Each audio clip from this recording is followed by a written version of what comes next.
सबसे पहले बात करेंगे बड़े उपकारी लीलाधारी।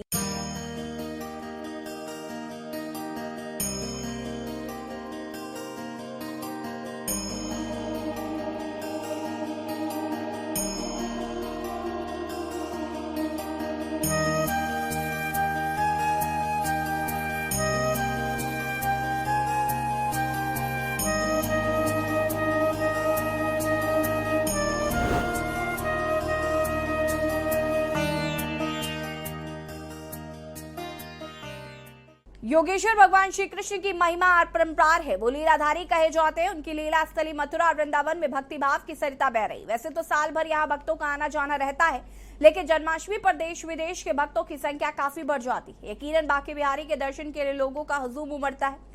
बता दें कि भगवान बांके बिहारी मंदिर का निर्माण 1862 में हुआ था, जिसके बाद से ही देश विदेश से लाखों की संख्या में हर साल श्रद्धालु यहां आकर अपने आराध्य के दर्शन करते हैं। वृंदावन की गलियों में भगवान श्री कृष्ण ने लीलाएं की थी। आइए जानते हैं बांके बिहारी मंदिर का क्या इतिहास है और बांके बिहारी जी के प्रकट होने का दिव्य वृत्तांत।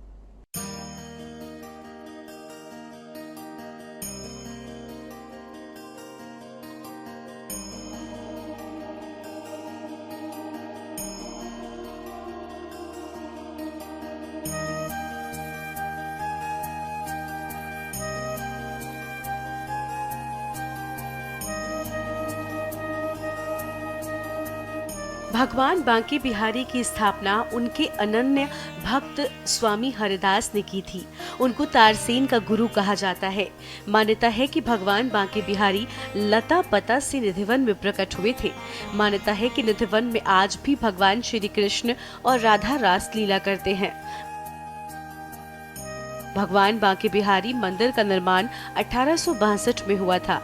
कहा जाता है कि भगवान बांके बिहारी को जो भी भक्त एक टक नजरें लगाकर देख लेता है वो उनका बनकर रह जाता है।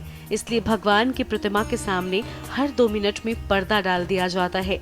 मान्यता है कि बांके बिहारी जी की मूर्ति को किसी ने बनाया नहीं है, ये प्रतिमा अपने आप उत्पन्न हुई है। कहा जाता है कि श्री हरिदास की अनन्य भक्ति से प्रसन्न होकर बांके बिहारी वृंदावन के निधिवन में प्रकट हुए थे। बांके बिहारी मंदिर में भगवान की काले रंग की मूर्ति है। इस मूर्ति में राधा और कृष्ण दोनों की ही छवि है। इसलिए बांके बिहारी जी की आधी मूर्ति पर महिला और आधी मूर्ति पर पुरुष का श्रृंगार किया जाता है। बांके बिहारी के मंदिर में मंगला आरती साल में केवल एक दिन जन्माष्टमी को ही होती है। इस दिन उनके दर्शन को बहुत विशेष माना जाता है।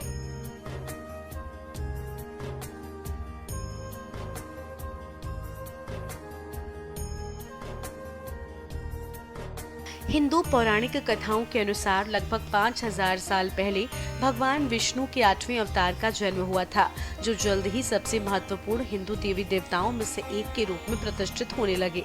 स्वभाव से तेज तर्रार और प्रश्नचित्त ये कुख्यात देवत्व भक्तों के बीच पसंदीदा बन गया, जो वयस्क और बचपन दोनों रूपों में उनकी पूजा करते हैं।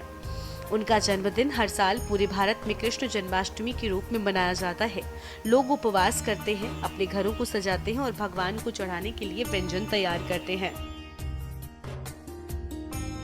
जन्माष्टमी 2 शब्दों से मिलकर बना है, जन्म और अष्टमी यानी 8।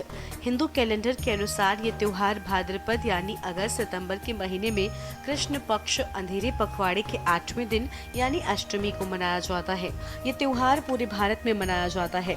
हालांकि भारत में 2 जगहें ऐसी हैं जहां ये त्योहार बेजोड़ उत्साह और भव्यता के साथ मनाया जाता है। ये है मथुरा और वृंदावन।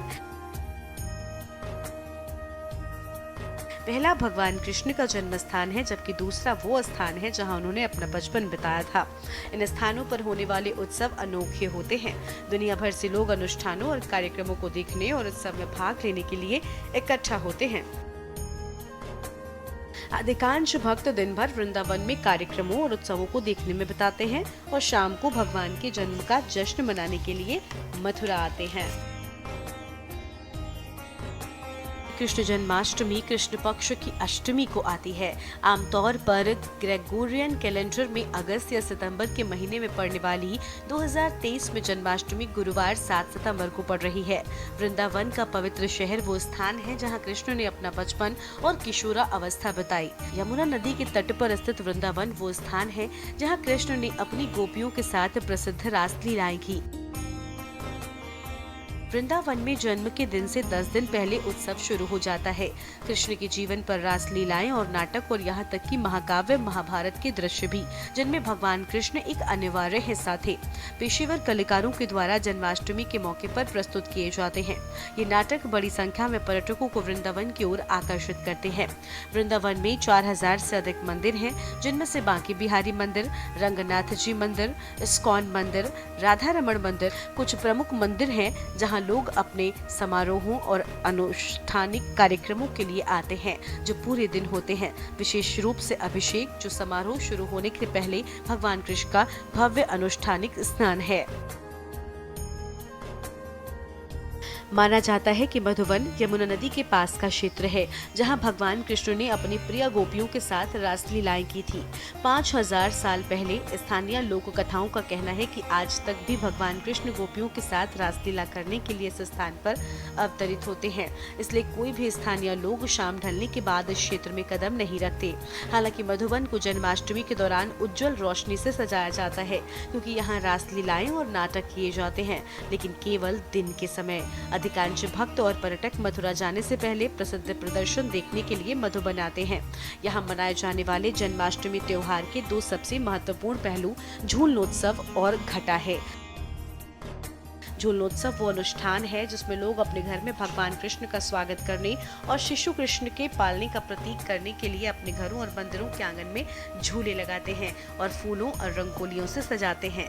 घाट मथुरा में उत्सव की एक और अनूठी विशेषता है जहां शहर के सभी मंदिरों को चुने हुए थीम के रंग से सजाया जाता है, जिसमें मूर्ति कृष्ण के कपड़े भी शामिल हैं। वो पूरे 1 महीने तक इस परंपरा का पालन करते हैं और इसके बिना त्योहार का जश्न पूरा नहीं होता। जन्म दिवस के पहले के दिन में रासलीलाएं विभिन्न समूहों के द्वारा प्रस्तुत किए जाते हैं, विशेष रूप से 10 से 13 साल के बच्चों के द्वारा। इसके अलावा जानकी भी बनाई जाती हैं, जो मिट्टी से बनी आकृतियां हैं, जिनमें कृष्ण के जीवन के विभिन्न चरणों को दर्शाने वाले दृश्य पूरे मथुरा शहर में प्रदर्शित किए जाते हैं। कृष्ण का जन्म आधी रात को हुआ था, इसलिए उत्सव उस समय तक मनाया जाता है, जिसके बाद मंदिरों में विभिन्न पूजाएं और अनुष्ठान होते हैं। हालांकि मुख्य कार्यक्रम कृष्ण के जन्म के वास्तविक स्थान पर आयोजित किया जाता है, जो अब एक बड़े कृष्ण जन्मभूमि मंदिर में परिवर्तित हो गया है। मूर्ति को गर्भगृह नामक एक कमरे में रखा जाता है। उसे दूध और दही से स्नान कराया जाता है, पारंपरिक कपड़े पहनाए जाते हैं और पालने में रखा जाता है। फिर पालने को झुलाया जाता है, जबकि भक्त प्रार्थना करते हैं और भजन गाते हैं। लोक मान्यता है कि जन्माष्टमी के दिन पालना झुलाते समय की गई कोई भी मनोकामना पूरी होती है। जैसे ही भक्त भगवान का स्वागत करते हैं, भगवान को पंचामृत और 56 भोग अर्पित किया जाता है, जिनमें 56 व्यंजन रहते हैं।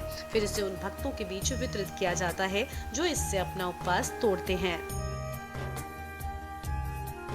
हर साल 8 लाख से अधिक भक्त जन्माष्टमी उत्सव में भाग लेने और प्रार्थना करने और भगवान कृष्ण के जन्म के भव्य उत्सव को देखने के लिए मथुरा और वृंदावन आते हैं। प्रबुद्ध चौहान, स्पेशल डेस्क, के न्यूज़ इंडिया।